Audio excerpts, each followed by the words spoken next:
Last 6 months డబ్బుల గురించి బాగా ఇబ్బంది పడినట్టున్నావు అయితే. 6 months అదే ఇంకెంతే, ఇంకెలా గోయింగ్ అని అదే ఇంకా చెప్తాను. నా పర్సనల్ ఇష్యూస్ కానీ ఏవి కానీ నేను షేర్ చేసుకోవాలనుకోవట్లేదు. నేను ఒంటరిగా వచ్చాను, ఒంటరిగా బతుకుతాను, ఒంటరిగా పోతాను అంటారు కదా. సో ఆ విధంగా లైఫ్ అంతా పోతుంది నీట్గానే. బట్ మళ్ళీ చెప్తున్నా, తల్లిదండ్రులను బాగా చూసుకో. వాళ్ళు ఇచ్చే ప్రేమ ఎవ్వడు నీకు ఇవ్వడు. వాళ్ళు ఇచ్చే ప్రేమ చాలా డిఫరెంట్. లేనోడికే ఆ బాగా తెలుస్తుంది. ఇప్పుడు ఏముంది, మీ మమ్మీ నీ చుట్టూ తిరుగుతూ ఉంటుంది, నేను తిడుతూ ఉంటుంది, అది ఎందుకు అన్నీ అంటుంటుంది, నీకు చాలా విసుగ్గా ఉంటుంది. వాట్ ఇఫ్ ఆవిడ లేకపోతే ఇల్లు ఎలా ఉంటుందో తెలుసు. ఒక మదర్ గాని ఇంట్లో లేకపోతే ఎంత నరకంలో ఉంటుందో తెలుసు అబ్బాయిల ప్రకారంగానా.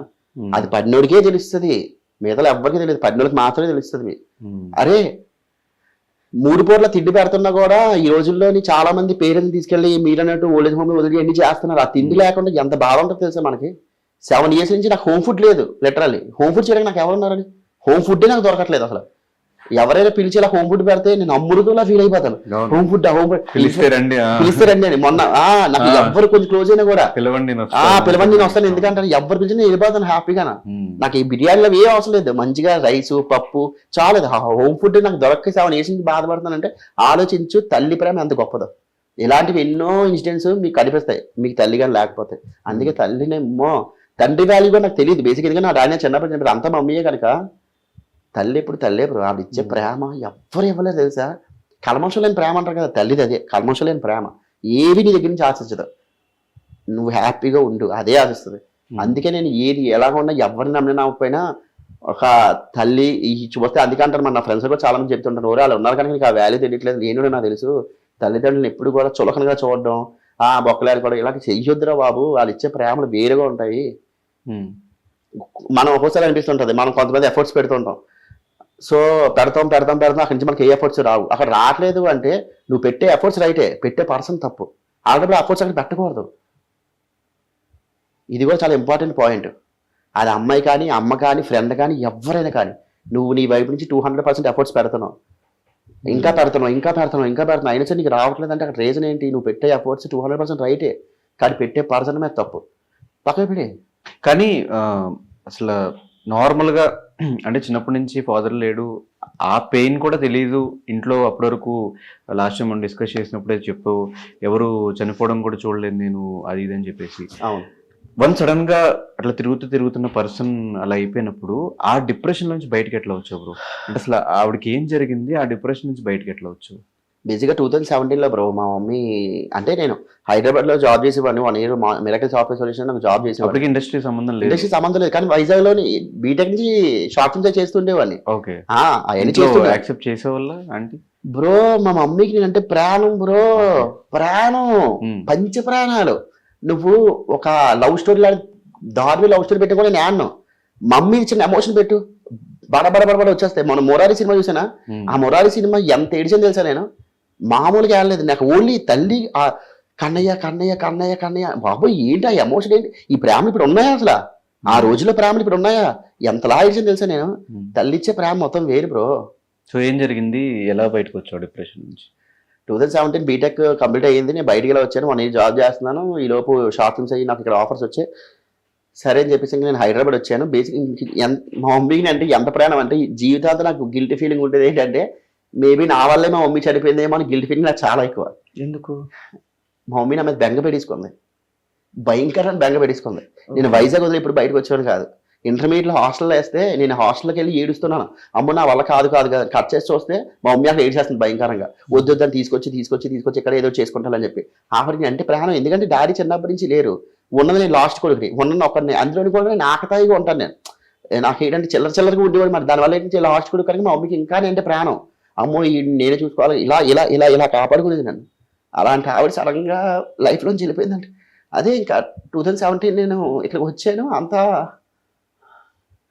2017 ఇక్కడికి వచ్చాను. మా మమ్మీ ఇలాగ వచ్చింది. ఏమైనా వచ్చింది, అరే ఇలాగా అదే ఏమంటారు వాష్రూమ్లో పడిపోయింది అన్నమాట. నాకు అప్పటివరకు తెలియదు మమ్మీకి అంత సీరియస్ అయిందని. ఏదో చిన్న ప్రాబ్లం అయ్యి ఉంటుంది అని చెప్పేసి నేను వెంటనే మా ఫ్రెండ్స్ నాకు ఫ్లైట్ తీసుకొని నేను వైజాగ్ వెళ్ళిపోయాను. వెళ్ళిపోయిన తర్వాత నేను హాస్పిటల్కి వెళ్ళి చూసేటప్పటికి నాకు మా మమ్మీ అసలు చూడలేకపోయింది. మా మమ్మీని ఆపరేషన్ బయటకు వచ్చింది. దగ్గర వరకు వెళ్ళి ఎవరో ఒక ఆవిడని చెప్పి బయటకు వచ్చాను. లేదంటే మీ మమ్మీ అంటే నేను షాక్. బ్లడ్ క్లాట్ అయిపోవడం వల్ల మొత్తం జుట్టు అంతా తీసేశారు. నేను అసలు తట్టుకోలేకపోయాను. మా మమ్మీ ఏంటి ఎలా ఉంటుంది, మా మమ్మీ చాలా బాగుంటుంది అందగత్త, ఇదేంటి ఎలా ఉంది ఏంటి అని చెప్పి ఏడిపోయాడు. అక్కడ ఎలా పడిపోయింది దబ్బని. తర్వాత సెకండ్ డే నేను మళ్ళీ డాక్టర్ దగ్గరికి వెళ్ళి, డాక్టర్ గారు మీ కాల్ పట్టుకుంటాను ప్లీజ్, ఎలాగైనా సరే మా మమ్మీ నన్ను కాపాడండి, మా మమ్మీ లేకపోతే నేను ఉండలేను. నాకు అన్నింటికి మా మమ్మీయే, నాకు ఇంకా రిలేషన్స్ ఏం తెలియదు, నాకు చిన్నప్పటి నుంచి ఆవిడే పెంచింది, ఆవిడ లేకపోతే నేను లేనని అంత ఎమోషన్ అయిపోతుంది. అప్పుడు డాక్టర్ చెప్పారు, ఏమని చెప్పారు, మేము ఆల్రెడీ చెప్పాం కదండి 90% బతకడం కష్టం, 10% ఛాన్సులు ఉన్నాయి, ఎందుకు అంత ఎమోషన్ అవుతుందంటే నేను షాక్ అయిపోయాను. అరే ఏదో చిన్న ఆపరేషన్ అయింది, వచ్చింది, వెళ్ళిపోతాం అనుకున్నాను, అసలు చావు బతుకుల్లో ఆవిడ ఉందా అని. అది నేను తట్టుకోలేకపోయాను అస్సలు. బాబు ఏంట్రా బాబు నా పొజిషన్. ఆ టైంలో 1 వీక్ కరెక్ట్గా ట్యూస్డే లేను, నెక్స్ట్ ట్యూస్డే వరకు నేను హాస్పిటల్లో ఉన్నాను. మా మమ్మీతో అలా కూర్చొని మాట్లాడేవాడిని. 4 o'clock అపాయింట్మెంట్ ఇచ్చారు, 4 to 5 విజిటర్స్ అవర్స్ అని ఐసీయూలో. సో లోపల కూర్చొని మాట్లాడుతుంటే మా మమ్మీ చెప్పేవాళ్ళు ఇదే, మమ్మీ ఏంటి మమ్మీ నన్ను వదిలేసి వెళ్ళిపోతావు ఏంటి, నాకు అర్థం కాదు అంటే. చెప్తున్నాను కదా అప్పటి వరకు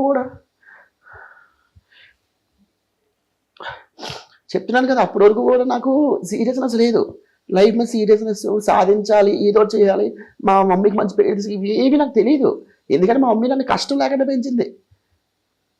చెప్తున్నాను కదా బ్రో, ఎంత కష్టం లేక పెంచింది అంటే భోజనం చేసేటప్పుడు కూడా రసంతోనే తిను, కూరతో తినక వేడి ఎక్కువైపోతుంది నీ బాడీకి, ప్రతిదీ కూడా. ఇప్పుడు నాన్ వెజ్ ఉండేది అంటే చికెన్ అంతా ఉంటే నా కోసం గుండెకాయలు తీసి పక్కన పెట్టి దాచేది లోపల. ఒరే నువ్వు తినేరా, ఆవిడకి నేను అంటే సర్వస్వం. జస్ట్ ఇమాజిన్, అంత ప్రేమించిన ఆవిడ సడన్గా ఆవిడ మన లైఫ్లో లేదంటే ఎలా ఉంటుందో చెప్పండి. చాలా టైం పట్టింది, లిటరల్లీ 2 years 3 years పట్టింది. ఏమో దేవుడు ఏ రీజన్ కోసం ఆవిడ నన్ను తీసుకెళ్ళాడు అంతే. అందుకే నీకు చెప్పాను పర్సనల్ లైఫ్ అడగబోవాలి.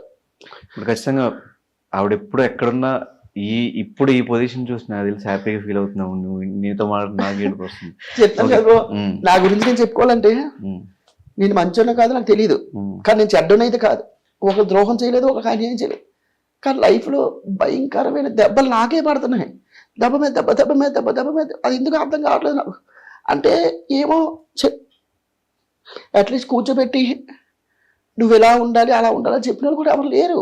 ఒక్కని ఒంటరి అయిపోయింది, దానివల్ల అమ్మ నరకం తెలుసు అది నిజంగానే. బట్ నాకు తెలిసి నీ ఆడియన్సే నీకు ఫ్యామిలీ.